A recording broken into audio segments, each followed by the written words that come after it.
This is the very first Sunday of the month, and no one can say, I forgot to telecast Anokhe Rang. No, I didn't forget. But yes, we're all human, and many a times we do happen to forget things. If we do forget things, what then? Well, at that point the feedback is, forgot again. I'm positive we all have been through this situation sometime or the other. Well, guess what? Today, our maestro of Anokhe Rang, Dr. Krishan Chhabra, will very eloquently elaborate on forgot again. Let's have a look. Hello, I'm Dr. Krishan Chhabra and welcome to Anokhe Rang. Today's topic is forgot again. I'm talking about the normal forgetfulness or memory loss and not about the abnormal memory loss that can happen with an advanced age such as dementia or Alzheimer's. Well, we all have experienced forgetfulness from time to time. Simple things like, where did I put my car keys? Where did I put my wallet or my purse? Does any of the following situations sound familiar? You're at a shopping mall and you forgot to bring your wallet. You're on a vacation and you forgot to bring your medicines. You are at the airport for an overseas trip and yes, you forgot to bring your passport. And the list goes on and on. So, what causes forgetfulness? There are a couple of reasons like stress, multitasking, lack of sleep, depression, hectic or unhealthy lifestyle, abuse of recreational drugs and alcohol, side effect of certain medication, relying too much on memory, lack of planning, and lack of focus. So, what is the solution to minimize forgetfulness and memory loss? First, some basic things. Have a healthy lifestyle. Eat a brain-healthy diet. Be active physically and mentally. Get enough quality sleep and take measures to reduce stress and stressful situations. Here are some other techniques that I have found to be quite helpful. Plan, organize, and list. Whether it's just running an errand or getting ready for a big project or event, spending a little time in planning will go a long way. Next, organize the plan by providing sequence and details of what needs to be done. And yes, writing it down and making to-do lists is a must to ensure that all activities are taken care of and nothing is forgotten.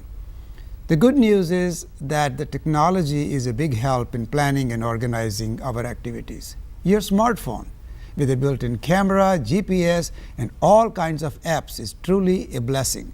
You can speak in or write your to-do list, mark the calendar for all events and activities, and even get reminders so that you do not forget things.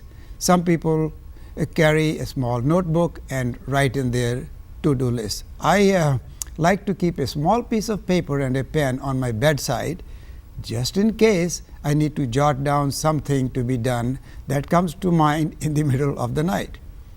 Imagine. I have found that imagining or visualizing and going through all the steps before leaving the house or before starting a major activity is a very powerful technique.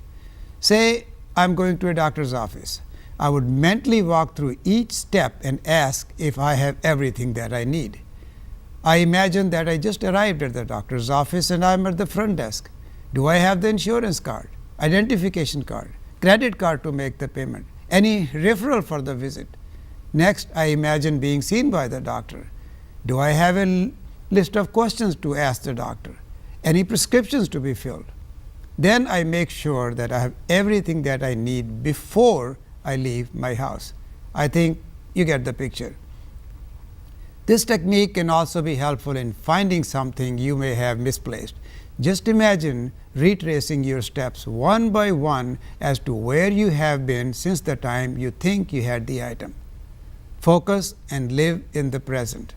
I have found that when I am focused and living in the moment, I am not absent-minded or careless, and therefore I am likely not to forget things.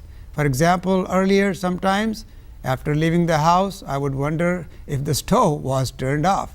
And now I am fully focused while checking the stove before I leave the house. So is no more an issue of forgetfulness. Memory tricks. You may have heard about some tricks to improve your short-time memory. For example, if you need to remember a couple of items, you can link them by imagining wild and even silly images that help your mind to remember the items. Another trick is remembering by association with something else. I think listing the items works better in minimizing forgetfulness.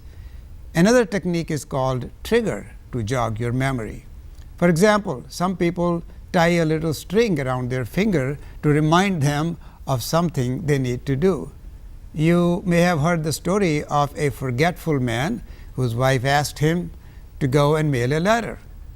As he was walking, someone tapped on his shoulder and said, "Sir, have you mailed the letter?" After a while, another person asked him the same question. The man was puzzled and asked, "How do you know that I am supposed to mail the letter?" The answer was, "Well, there is a note pinned on your back that reads, 'Please remind my forgetful husband to mail the letter.'" Oh well. And now to sum it all up, this is what I would like to say. We all do forget. So what is there a fix? Couple of things like thinking of a mix. Think of the word police, P-O-L-I-C-E.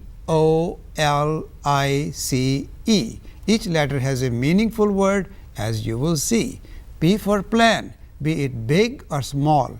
O for organize, to streamline it all. L for list, writing the details down is surely a big help. I for imagine and mentally walk through every step.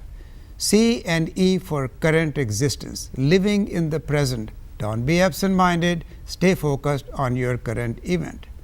These are simple steps. Use them over and over again, and soon they will become a habit and you will truly enjoy being in the memory lane. And finally, I would like to share this quote from Friedrich Nietzsche. The advantage of a bad memory is that one enjoys several times the same good thing for the first time. Hope you had a happy and colorful Holi this week, and don't forget to join me on the first Sunday of next month for another segment of Anokhe Rang. Namaskar.